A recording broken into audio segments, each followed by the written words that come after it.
종려주일로 지게 됩니다. 이 복음서에 의하면 예수님께서 예루살렘에 올라가실 때 벳바가라는 곳에서 어린 나귀를 타시고 올라가시게 되고 많은 무리들이 예수님을 향해서 큰 소리로 외쳤다 찬양했다 말을 하고 있습니다. 호산나 다윗의 자손이여 주의 이름으로 오시는 이여 가장 높은 곳에서 호산나 하더라 이렇게 찬양을 하였다고 합니다. 요한복음의 기록에 의하면 사람들이 이 종려 가지를 들고서 흔들면서 예루살렘에 들어오시는 예수님을 찬양하였다 말하고 있습니다. 이 종려 나무는 여러분들이 아는 대추여자 그런 나무가 됩니다. 하나님의 의와 또 진리를 상징하고 승리를 상징하는 그런 종려 나무가 가지가 됩니다. 예루살렘에 들어올 때에 이스라엘 백성들이 생각할 때 이제 이분이야말로 로마 제국으로부터 이스라엘 나라를 회복할 사람이라는 그런 기대를 가지고 많은 사람들이 예수님을 찬양으로 큰 소리로 이렇게 환영을 하고 있는 모습이 호산나 찬양하리로다 다윗의 자손이 오시는 이여 말을 하고 있습니다. 근데 우리 하나님께서는 그 소리를 이스라엘 백성들만을 위한 소리가 아니라 온 인류의 모든 사람들을 구원하시는 그분을 오시는 예수님을 찬양하는 소리로 바꾸어 주셨음을 우리가 알게 됩니다. 요한계시록의 기록에 의하면 마지막 날에 구원받은 온 땅의 모든 백성들이 다 하나님을 찬양하고 있다. 그렇게 말씀하고 있습니다. 구원을 계획하신 하나님과 구원을 이루어 주신 예수님을 찬양할 것이다. 그렇게 기록을 하고 있습니다. 요한계시록 7장 9절 이하의 말씀에 이렇게 기록이 되어 있어요. 2일 후에 내가 보니 각 사람과 족속과 백성과 방언에서 아무도 내게 셀 수 없는 큰 무리가 나와 흰 옷을 입고 손에 종려가지를 들고 보좌 앞과 어린 양 앞에 서서 큰 소리로 외쳐 이르되 구원하심이 보좌에 앉으신 우리 하나님과 어린 양에게 있도다 하니 종려주의를 보내면서 이제 이 구원이 바로 이 구원을 계획하신 하나님과 또 구원을 이루어 주신 우리 예수 그리스도께 있다 하는 것을 찬양하는 그런 시간이 되시기 바랍니다. 예수님께서 일요일 날, 오늘 말하면 일요일 날이 되죠. 일요일 날 이와 같이 예루살렘에 올라가셔서 성전을 돌아보신 뒤에 날이 저물게 되자 예수님께서 제자들과 함께 감람산 끝에 있는 베다니로 나가셨다. 그렇게 성경 기록을 하고 있습니다. 그리고 둘째 날, 월요일 날이 되겠죠. 이 날은 예수님께서 성전을 정결하게 하신 날이 됩니다. 베다니에서 하루 저녁을 머무신 예수님께서 나오시면서 예루살렘 들어가시면서 이만 무성한 모아가람을 저주하게 되시고 또 성전에 들어가셔서 돈을 바꿔주는 환전상인들과 성전 안에 있는 비둘기라든지 양이라든지 소라든지 이런 것을 채찍으로 내어 쫓으시고 말씀하시죠. 내 집은 만민이 기도하는 집이라. 이렇게 칭함을 받았는데 너희들이 강도의 소굴로 만들었도다. 이렇게 말씀하십시오. 이 모든 걸 다 내어 쫓게 됩니다. 이 악한 일에 분노하시는 예수님의 신적인 권위에 대해서 그곳에는 대제사장도 누구도 대항하지 못하고 오히려 이들이 이제 예수를 어떻게 하면 죽을까 죽일까 그렇게 더 그들이 죽이려는 궁리를 하게 되었다 말을 하고 있습니다. 그 다음에 셋째 날 화요일 날이 되죠. 이 화요일 날에는 예루살렘에 있는 지도자들과 예수님께서 논쟁하신 날이다. 그렇게 성경 기록을 하고 있습니다. 그 당시 예루살렘에 있는 지도자들이 말로 예수님을 모함해서 예수님을 이제는 십자가에 죽일 그런 죄목을 찾기 위해서 예수님께 나와서 예수님과 논쟁하는 그런 날이 바로 셋째 날 화요일 날이 됩니다. 첫 번째 예수님과 논쟁한 사람은 누구이죠? 대제사장과 서기관들, 장로들이 나와서 예수님께 말을 하고 있습니다. 백성을 가르치고 성전을 관리하고 있는 것들은 대제사장들과 우리 바리새인들, 서기관들에게 있는데 당신은 무슨 권위로 백성들을 가르치고 또 성전에서 이와 같은 일들을 행하는가 그렇게 말을 하게 됩니다. 그때 예수님께서 말씀하시죠. 요한의 세례가 하늘로부터 온 것인가 아니면 사람으로부터 온 것이냐 이렇게 묻게 될 때 이 백성들을 두려워서 이 사람들 장로와 대제사장들이 나는 무슨 권위로 이런 하는지 이 세례 요한의 권위가 어디로 왔는지 알지 못한다 그렇게 말하게 되니까 나도 무슨 권세로 일을 행하는지 너희들이 말하지 않겠다. 그렇게 말을 하게 됩니다. 두 번째 논쟁으로 나온 사람은 바리새인과 헤롯 당원들이 됩니다. 이 사람들이 가지고 나온 문제는 가이사, 당시 로마 황제가 되죠. 로마 황제에게 세금을 바치는 것이 옳습니까? 묻게 됩니다. 평소에는 이 바리새인과 헤롯 당원들은 서로 이렇게 상종도 잘하지 않는 그런 사람들인데 이날은 서로와 합의가 돼서 하나가 되어가지고 예수님을 죽이라고 하게 됩니다. 그때 예수님께서 말씀하시죠. 가이사의 것은 가이사에게 드리고 또 하나님의 것은 하나님께 드리라. 그래서 아무 말도 못하고 이들이 돌아가게 됩니다. 세 번째 예수님의 논쟁으로 대상으로 나왔던 사람은 사두개인들이죠. 율법에 의하면 계대 결혼에 의해서 칠형제가 있는 사람인데 이 칠형제가 다 죽게 되어서 한 여인과 결혼했는데 아이도 없었다. 그러면 부활의 날에는 이 칠형제 중에서 이 아내는 누구의 아내가 되겠는가? 이렇게 물 때 예수님이 대답하시죠. 하나님을 아브라함의 하나님이라고 하고 또 동일한 하나님을 이삭의 하나님이라고 얘기하고 또 동일한 하나님을 야곱의 하나님이라고 말하지 않느냐. 죽은 자의 하나님이 아니라 산 자의 하나님이시다. 더 이상 논쟁으로 예수님께 대적하지 못하게 됩니다. 그럼 마침내 넷째 날에는 예수님께 예루살렘에 올라가시지 않으세요. 이때는 베다니에 머물러 계시면서 베다니의 나병 환자였던 시몬의 집에서 예수님을 위해서 이렇게 큰 만찬을 이렇게 잔치를 베풀어 주시게 되는데 이때에 한 여인이 한 향유 한 옥합을 깨뜨려서 예수님의 머리에 붓고 그렇게 예수님의 죽으심을 준비하게 하셨다 말합니다. 이 여인이 누구인가? 성경에서는 나사로의 동생이었던 마리아다. 그렇게 요한복음을 기록을 하고 있습니다. 그리고 예루살렘에 올라가지 아니하고 그날은 조용히 이렇게 겟세마네 동산에서 기도를 하셨다. 그렇게 생각하는 날입니다. 그리고 다섯째 날 목요일 날 이때 유월절을 하루 앞두고 예수님께서 이제는 때가 이른 것을 아시고 원래 유월절 만찬은 이날이 아니라 그 다음 날 금요일 날 하게 되는데 예수님의 제자들과 하루를 당겨서 미리 유월절 만찬을 잡수시게 됩니다. 이 장소는 예루살렘에 있는 마가의 다락방으로 이렇게 알려져 있습니다.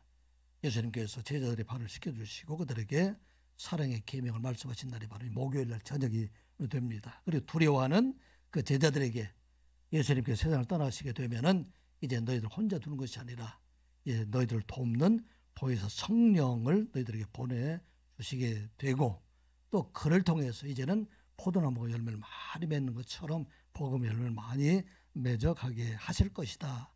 그렇게 가르친 날이 바로 목요일 날 다섯째 날이 됩니다. 그리고 마지막에 포도주와 떡을 떼시면서 유월절 만찬이 이제는 성만찬으로 바뀌게 하시게 됩니다. 말씀이 살과 피가 우리 몸에 거하는 것처럼 예수 그리스도의 말씀, 하나님 말씀이 우리 몸에 영원토록 주님 오시는 날까지 거하도록 이것을 기념하게 한 날이 바로 성만찬을 제정하신 날이 됩니다. 그리고 마침내 이제 여섯째 날 이날이 바로 고난을 당하게 되는 날입니다. 예수님께서 만찬을 다 마치시고 아마 그때 시간이 12시가 좀 넘었을 시간이 되게 됩니다. 그리고 이 12시가 넘은 시간부터 시작을 해서 예수님께서 아마 3시까지 새벽 3시까지 겟세마네 동산에서 간절한 마음으로 기도하시는 그런 장면들이 다른 복음서에 이렇게 기록이 되어 있습니다. 그리고 아마 3시에서 4시 사이에 유다가 군대와 대제사장 아랫사람들을 데리고 예수님을 잡으러 오게 됩니다. 원래는 예수님에 대한 그 죽이시는 그 처형 일자를 다른 사람들이 많이 지금 백성들이 있기 때문에 그들이 두려워서 이 명절 말고 다른 때 이렇게 하자 그렇게 의논했었는데 가룟 유다가 배반함으로 이제는 예수님이 계시는 것을 알고 있기 때문에 이 유다와 함께 예수님을 잡으러 오게 됩니다. 이 날이 언제일까요? 이 날이 바로 이스라엘 백성들이 유월절을 기념하기 위해서 양을 잡는 달, 대속의 은혜로 구원받게 하신 그 은혜를 기념하기 위해서 그들이 양을 잡고 그들이 하나님께 이 만찬을 먹는 날, 그날이 바로 유월절 양 잡는 그날에 예수님께서 죽으시게 되었다 말하고 있습니다. 예수님께서 재판하는 과정을 보게 되면은 그 당시에 유대인들의 정신적인 지주의 대제사장이었던 안나스, 원래는 가야바가 그곳에 있는 대제사장이었었는데 이 가야바는 로마의 황제가 세운 그런 가야바가 되고, 그 전에 제사장이었던 안나스라는 사람이었으니 이 사람을 폐위시키고 대신 가야바를 지금 대제사장으로 세웠기 때문에 이 두 사람들이 주재한 사내들인 공회에서 예수님을 죽이기로 이제 결정을 내리게 됩니다. 그 제목은 어떤 제목일까요? 누가복음에 보게 되면은 이 사람 백성을 미혹하고 또 가이사에게 세금을 내지 말게 하였다. 그리고 자기가 자칭 그리스도라 해서 왕이라고 그래서 지금 이스라엘뿐만 아니라 로마를 반역하는 그러한 사람이다. 그래서 반역죄로 지금 예수님을 고발하게 되었다는 내용들이 이어지게 됩니다. 오늘 본문에 이어지는 말씀이 바로 이 빌라도의 법정에서 예수님께서 재판을 받으신 그 기록이 18장과 19장에 이렇게 기록이 되어 있습니다. 이 빌라도의 법정이라는 건 어느 곳에 또 있느냐면 유다의 총독이 평소에는 이쪽 해안가 지중해 해안가에는 가이사랴라는 곳에 이렇게 머물러 있게 됩니다. 그런데 명절 때 특별히 6월절이라든지 또 초막절이라든지 오순절이라든지 이런 명절 때가 되면 많은 사람들이 그곳에 몰려오게 되니까 이 당시 총독이 가이사랴에 머물러 있지 않고 이 예루살렘에 올라와서 머물고 있는 곳, 예루살렘 북서쪽에 있는 그런 관정이라는 곳이 됩니다. 그래서 그곳에 머물러 있었기 때문에 예수님을 이제는 가야바 법정에서 그를 데리고 지금 이 총독의 관저로 가게 됩니다. 유대인들은 이제 이때 시간이 좀 새벽 아마 4시나 5시 정도의 시간들이 되기 때문에 12시간 뒤에는 6월절 만찬을 이들이 먹게 되기 때문에 관정에 들어가게 되면 이방인의 그 땅에 들어가게 되면 자기들의 몸들이 더럽혀진다 그렇게 생각을 하고 있기 때문에 이 유대인들은 이 관정에 총독 관저에 들어가지 않고 예수님만 들어가서 그곳에서 재판을 받게 되는 그런 과정을 보게 됩니다. 그런데 놀라운 일들이 일어나지요. 대제사장과 바리새에 있는 백성들의 장로들은 이 일을 통해서 하나님의 일을 하고 있다고 하지만 결국은 이 일은 세상에 오신 예수 그리스도를 죽이는 일이 되지만, 그런데 하나님께서는 이 일을 바꾸어서 하나님께서 온 세상을 구원하시는 큰 일들을 이루어가시는 이 일들이 바로 이루어지게 하셨다 하는 말씀입니다. 오늘 본문에 이어진 말씀을 보게 되면은 이 세상 사람들, 특별히 예수님을 대적하고 우리를 대적하는 많은 사람들의 악한 그런 행위들을 우리 하나님께서는 그것을 바꾸어서 반전시키셔서 세상을 구원하고 하나님의 영광을 나타내고 하나님의 구원을 이루어가는 그런 일들을 행하시는 하나님이시다 하는 말씀입니다. 온 세상이 일어나서 예수님을 대적했지만 유대인들이 대적하고 로마의 필라도가 대적하고 이렇게 예수님을 죽였지만 이 일을 통해서 하나님께서는 온 세상을 구원하시는 큰 일을 이루어가시는 하나님이시다 말하고 있는 것입니다. 우리 성도들이 예수의 이름으로 세상에 때로는 고난당하고 어려운 당한 이 일이 있다 할지라도 우리 하나님께서 바꾸어서 놀라운 하나님의 일들을 이루어가게 하시는 하나님이시다 하는 말씀입니다. 먼저 오늘 우리에게 주신 말씀은 예수님께서 쓰신 가시관과 입으신 자색옷이 수치가 아니라 하나님께서 그것을 영광으로 바꾸어 주셨다 하는 말씀입니다.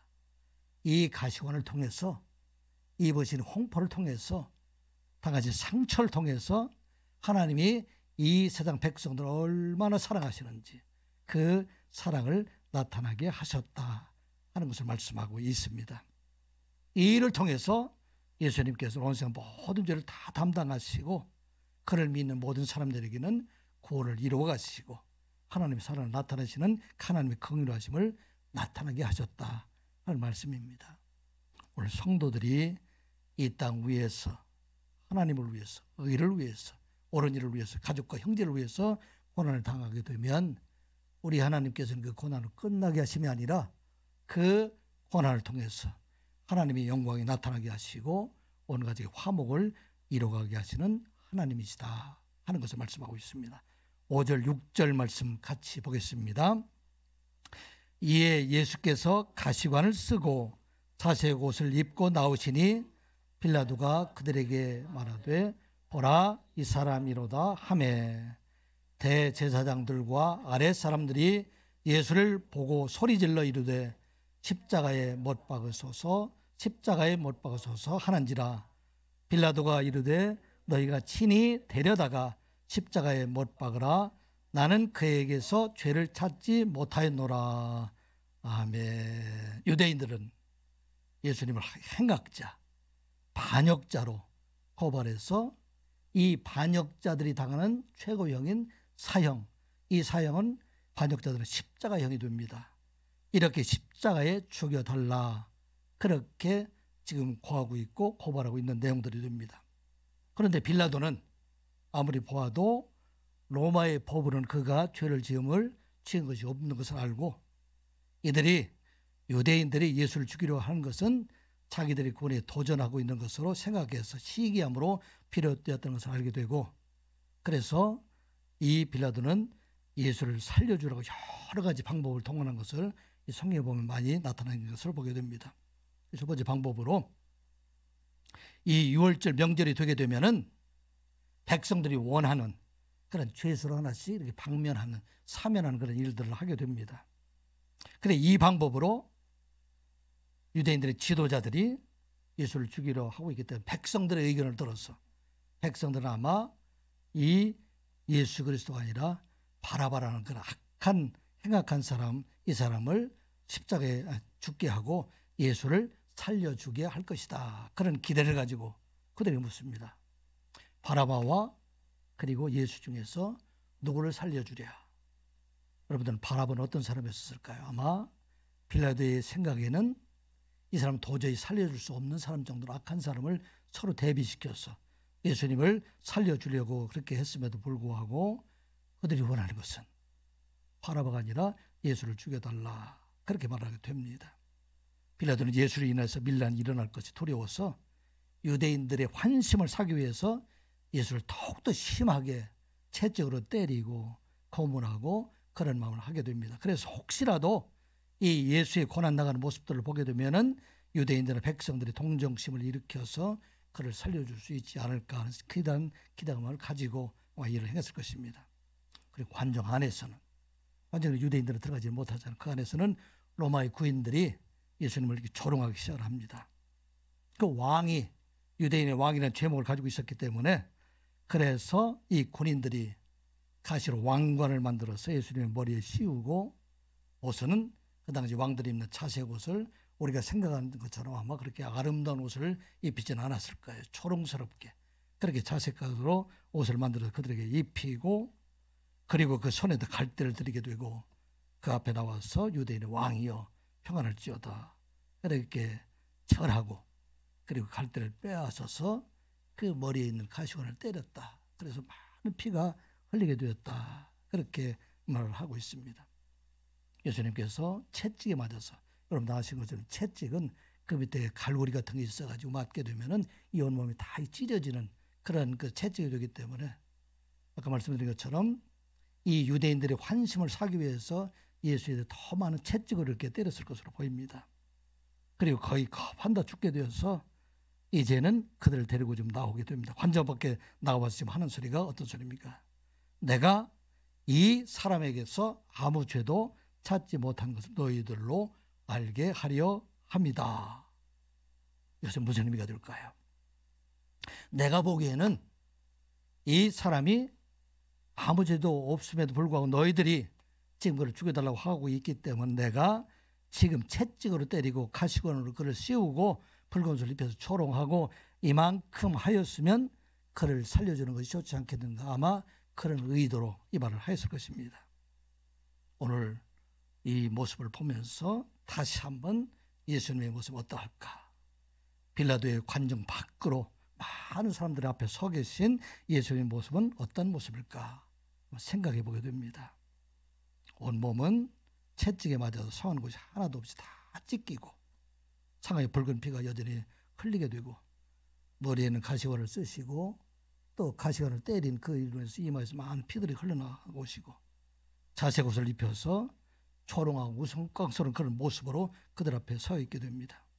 그리고 오늘 본문에서 말씀하신 것이 바로 이 사람 보라, 이 사람이로다, 그렇게 말을 하고 있습니다. 빌라도가 바로 너희들이 지금 죽이라고 하는 바로 이 사람이 그 사람이다. 보라, 이 사람이로다. 영어로 말하게 되면 Here is the man. 여기 있는 이 사람이 바로 그 사람이다. 그런 의미가 됩니다.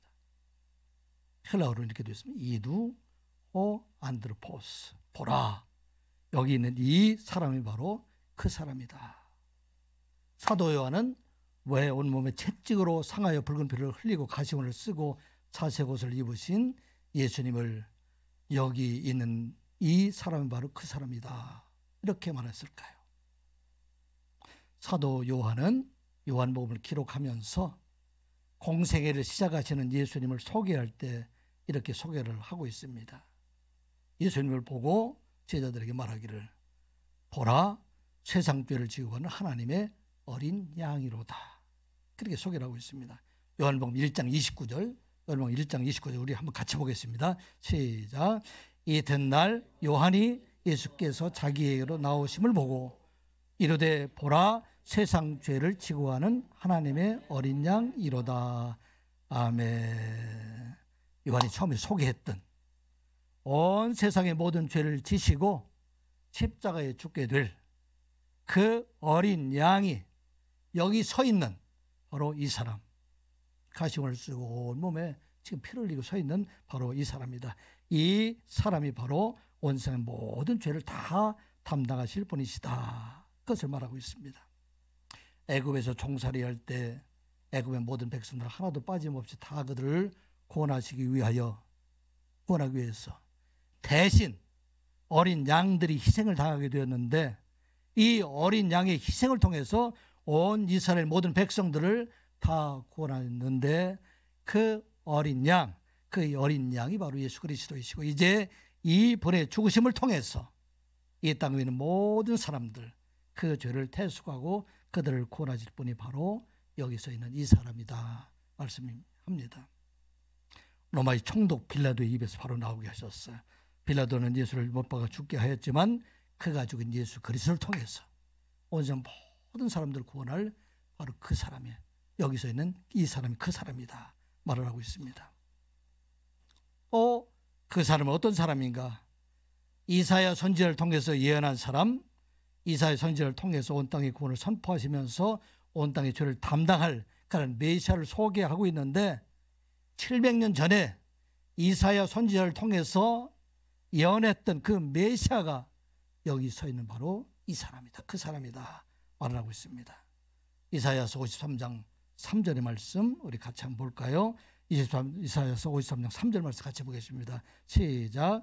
그는 멸시를 받아 사람들에게 버림을 받았으며 간구를 많이 겪었으며 질고를 아는 자라 마치 사람들이 그에게서 벌구를 가리는 것 같이 멸시를 당하였고 우리도 그를 귀히 여기지 아니하였도다. 아멘.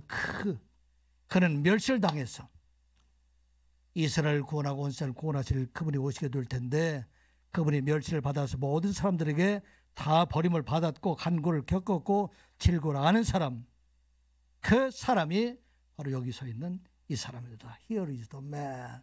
이 사람이 바로 그 사람이다 말씀하고 있습니다. 또 6절 말씀 같이 보겠습니다. 시작. 우리는 다 양 같아서 그렇게 행하여 각기 제 길로 갔거늘 여호와께서는 우리 모두의 죄악을 그에게 담당시키셨도다. 아멘.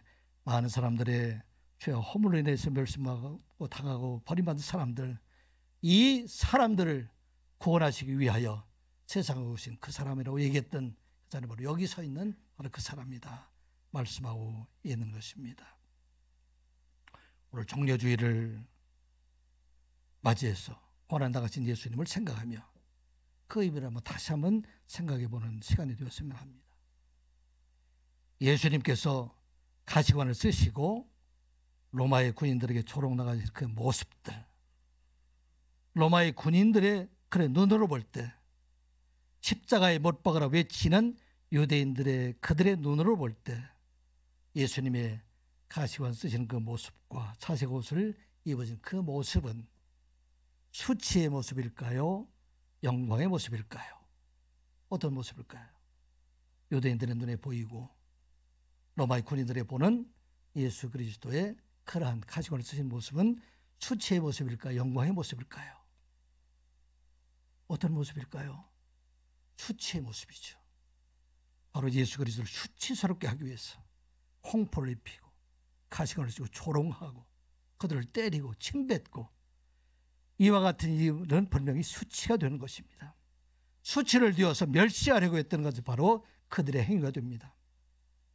그런데 로마의 관정 앞에 가시관을 쓰시고 붉은 피를 흘리시며 사색 옷을 입으신 예수 그리스도의 모습은 우리 성도들에게는 그 모습이 영광의 모습일까요? 수치의 모습일까요? 우리들은 어떤 모습이 될까요? 우리들에게 어떤 모습이 될까요? 영광의 모습이 되게 하신다 하는 말씀입니다. 예수 그리스도께서 십자가에 죽으시고 가시관을 쓰심으로 말미암아 우리 모든 죄를 사해해 주시고 우리에게 구원을 주시는 그 일을 이루어 가시기 때문에 그 일은 우리들에게 영광이 되게 하셨다 하는 말씀입니다. 가시관과 입으신 홍포는 세상 사람들은 조롱과 멸시를 우리에게 주지만 그런데 우리에게는 이것이 바로 영광의 모습으로 우리에게 주시는 모습이다 하는 말씀입니다.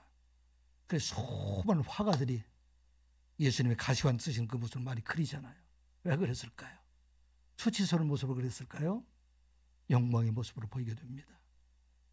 로마 군인들과 유대인들은 가시관과 자식을 통해 수치를 주어야 했지만 우리 하나님께서는 그것을 바꾸어서 믿는 우리 모두들에게는 우리의 허물을 사해 주시고 우리의 죄를 사해 주시고 우리의 구원을 이루어 가시는 영광이 되게 하셨다 하는 것을 말씀하고 있는 것입니다.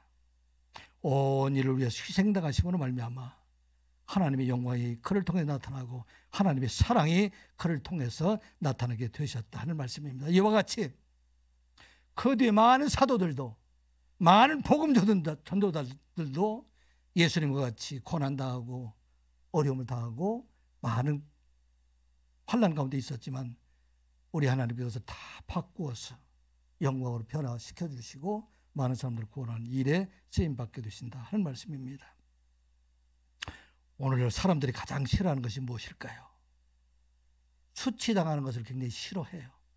조금만 자존심이 상하면 누구도 용납하지 않으려고 하는 것이 바로 사람들의 모습입니다. 서로 대적하고 싸우고 하는 모습들. 이 일들이 가정에서 일어나지 않습니까? 교회 안에서도 일어나지 않습니까? 여러분들 공동체에서도 일어나지 않습니까? 내 자존심 때문에, 그 알량한 자존심 때문에 내가 수치당했다고 해서 그걸 참지 못하고 많은 사람들이 서로 화내고 싸우고 있는 그런 모습들을 보게 됩니다. 이런 일로 인해서 얼마나 많은 사람들이 고통을 당하고 있을까? 그런데 내가 이웃을 위해서, 형제를 위해서, 우리 사랑하는 자들을 위해서 수치를 당하게 되면 이 수치를 바꾸어서 우리 하나님께서 영광 받으시고 영광을 이루어가게 하시는 하나님이시다 하는 것을 말씀하고 있는 것입니다. 그러므로 우리 종료주일을 맞이해서 여러분들의 눈이 편해야 됩니다. 내 수치가 하나님을 통해서 영광이 되게 하시는 분이 바로 하나님이시다. 예수 그리스도의 십자가의 그 고난과 수치를 통해서 온 세상 모든 사람들을 구원하신 것처럼 내가 우리 이웃을 위해서, 형제를 위해서, 성도들을 위해서 고난을 당하게 되고 믿지 않는 사람들을 위해서 이런 수치를 당하게 되면 이 수치를 통해서 우리 하나님의 영광이 나타나게 되고 이 수치를 통해서 하나님의 사랑이 나타나게 하신다 하는 것을 우리가 잊지 아니하고 오늘 이 수치에 우리가 함께 참여함으로 말미암아 하나님의 큰 영광의 삶을 살아가는 여러분들의 가정과 교회와 공동체가 되시기를 주님의 이름으로 축복합니다. 또 우리에게 주시는 것, 성도들에게는 가시관과 자세고 영광이 되게 변화시켜 주시고 두 번째는 하나님께서는 악한 자들의 저주가 성도들에게는 축복의 소리가 되게 하신다 하는 것을 우리가 또 잊지 말아야 됩니다. 세상 사람들이 저주하는 것이 이제 우리 하나님을 믿는 사람들에게는 이 저주의 소리가 바꾸어서 축복의 소리가 되게 하시는 분이 하나님이시다 말씀하고 있습니다. 6절 말씀을 같이 보겠습니다. 시작.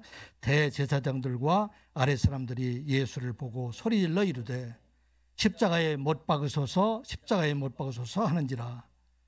빌라도가 이르되 너희가 친히 데려다가 십자가에 못 박으라. 나는 그에게서 죄를 찾지 못하였노라. 아멘.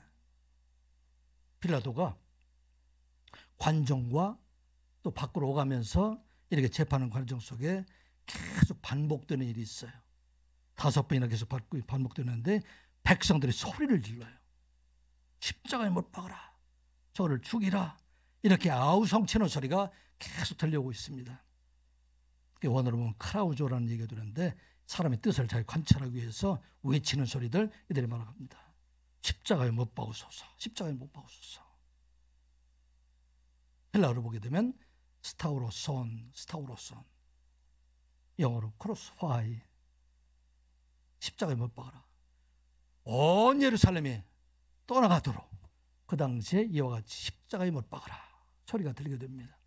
오늘날 경기장에서 소리치는 것처럼 온 이스라엘 사람들이 지금 그들을 십자가에 못 박아라. 15절 16절 같이 보겠습니다. 시작. 그들이 소리 지르되 없이 하소서, 없이 하소서, 그를 십자가에 못 박게 하소서. 빌라도가 이르되 내가 너희 왕을 십자가에 못 박으랴.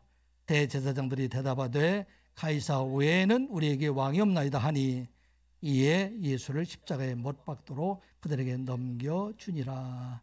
아멘. 예수님이 십자가에 못 박은 외침이 언제까지?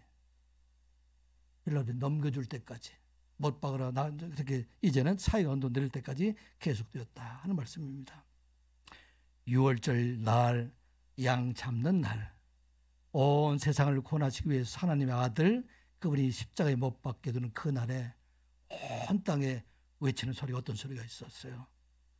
오늘 말씀의 제목처럼 십자가에 못 박으소서, 십자가에 못 박으소서. 이 소리는 유대인들에게는 저주의 소리입니까? 축복의 소리입니까? 이 소리는 유대인들에게 저주의 소리, 축복의 소리입니까? 이 사람은 저주의 소리잖아요. 저 사람 저주해서 저 사람 죽여라.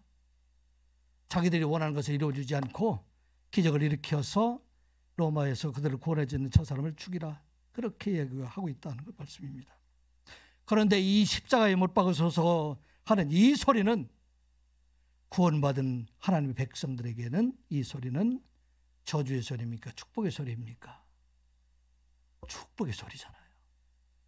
예수님께서 십자가에 못 박혀 죽지 아니하면 이 세상에 구원이 없기 때문에 온 세상 모든 사람들을 구원할 길이 오직 한 길이 되는데 이것은 예수 그리스도가 십자가에 못 박여 죽는 일입니다. 예수님께서 바로 이 일을 위해서 세상에 오셨어요. 우리 하나님께서는 놀라운 일을 하셨어요. 그들은 악에 바친 소리로 십자가에 못 박으소서 그렇게 외쳤지만 하나님 것을 바꿔주셨어요. 온 세상 모든 사람들, 그 사람들을 구원하기 위해서 십자가에 못 박지 않으면 안 되는 그런 절규의 소리로, 그래서 십자가의 죽으심을 통해서 온 세상 모든 사람들을 다 구원하게 되는 그런 복음의 소리가 되게 하셨다 하는 말씀입니다. 우리가 꼭 잊지 말아야 될 것은 이 땅의 성도들을 향한 세상의 어떤 저주도 여러분들에게 임하지 아님을 믿는 여러분들 되시기 바랍니다. 아무리 세상에 일어나서 성도를 저주하고 비난하고 욕하고 때로는 별 얘기를 한다 할지라도 그런데 우리 하나님께서는 이 모든 소리를 바꾸어서 하나님의 영광 드리는 소리를 바꿔주시고 또 이 소리를 통해서 하나님께 더 가까이 나아가게 하신다는 말씀입니다. 심지어는 어떤 교회에서는 강단에서 축복의 소리보다도 때로는 목사들이나 교육자들이 자기의 마음에 들지 않는다고 저주의 소리를 하는 경우도 혹 있는 것을 보게 됩니다. 그런데 결코 그 저주가 그에게 임하지 않음을 믿으시기 바랍니다. 우리 하나님께서 이 모든 것을 다 바꾸어서 십자가에 못 박으소서 그 저주의 소리가 이를 통해서 구원의 소리로 바꿔주시는 하나님이시다 하는 걸 우리가 잊지 말아야 됩니다. 그래서 우리 성도들은 어떻게 살아가야 되는가? 이 세상 사람 누가 우리를 저주해도 같이 저주하지 않고 그들을 축복하는 자가 되어야 된다 하는 말씀입니다. 왜? 우리 하나님께서 바꾸어서 축복의 소리로 우리를 바꿔주시는 하나님이시기 때문입니다. 온 이스라엘이 다 일어나서 십자가에 못 박으소서 그 소리가 큰 함성이 되어서 온 인류의 죄를 대속하시기 위하여 십자가에 죽으셔야 됐던 그 예수님을 찬양하는 소리로 바꿔준 것처럼 우리가 이 땅에 살아갈 동안 때로는 우리를 비난하고 조롱하는 어떤 소리가 있다 할지라도 우리가 그리스도 안에 참 마음을 가지고 살아가는 자들에게는 이 모든 것을 바꾸어서 우리에게 찬양의 소리가 되게 하신다 하는 말씀입니다. 그래서 우리가 어떻게 해야 될까요? 누가복음 6장 27절 이하의 말씀 우리 같이 보겠습니다. 시작. 그러나 너희 듣는 자에게 내가 이르노니 너희 원수를 사랑하며 너희를 미워하는 자를 선대하며 너희를 저주하는 자를 위하여 축복하며 너희를 모욕하는 자를 위하여 기도하라. 너는 이 뺨을 치는 자에게 저 뺨도 돌려대며 내 겉옷을 빼앗는 자에게 속옷도 거절하지 말라. 아멘. 우리 하나님 참 복 주신 하나님이십니다. 이 세상의 모든 사람들 누가 우리를 대적한다 할지라도 우리의 수치와 인내심을 아시고 세상의 저주와 비난을 바꾸어서 복으로 되게 하시는 분이 바로 우리 하나님이시다 하는 걸 우리가 기억하고, 누구에게? 저주하는 자를 위해서 축복하고 우리를 미워하는 자들을 위해서 선대하는 자가 될 때 우리 하나님께서는 이 모든 것을 바꾸어서 생명의 복과 평강의 복을 주신다 하는 걸 우리가 기억하고, 우리 종려주를 맞이하면서 온 땅을 향해서 참으로 하나님이라는 마음으로 살아가는 저와 여러분들이 되시기를 주님의 이름으로 축복합니다. 하나 더 우리가 기억해야 될 것, 하나님을 가시관의 영광이 되게 하시고 저주의 말을 바꿔서 축복이 되게 하시고, 그리고 우리 성도들이 당하는 모든 고난은 하나님께서 허락하여 주신 것인데 왜 이 고난을 허락하여 주셨을까? 하나님께서 더 큰 영광과 축복을 주시기 위함이다 하는 것을 잊지 말고 말씀하고 있습니다. 8절, 9절, 10절 말씀 같이 보겠습니다. 빌라도가 이 말을 듣고 더욱 두려워하여 다시 관정에 들어가서 예수께 말하되 너는 어디로부터냐 하되 예수께서 대답하여 주지 아니하시는지라. 빌라도가 이르되 내게 말하지 아니하느냐?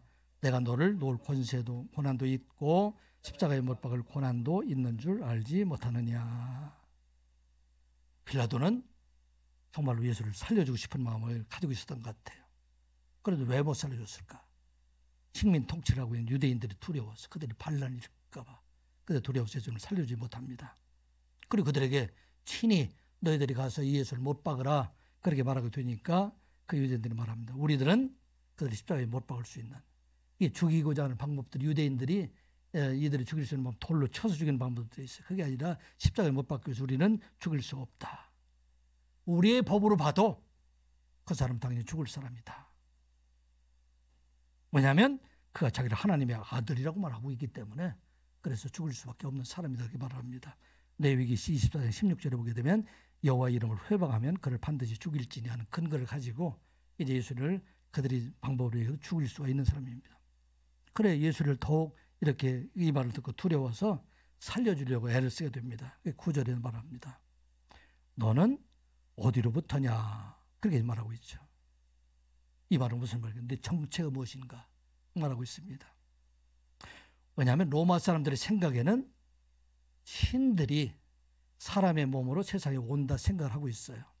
로마 황제도 그들의 생각 신들로 생각하고,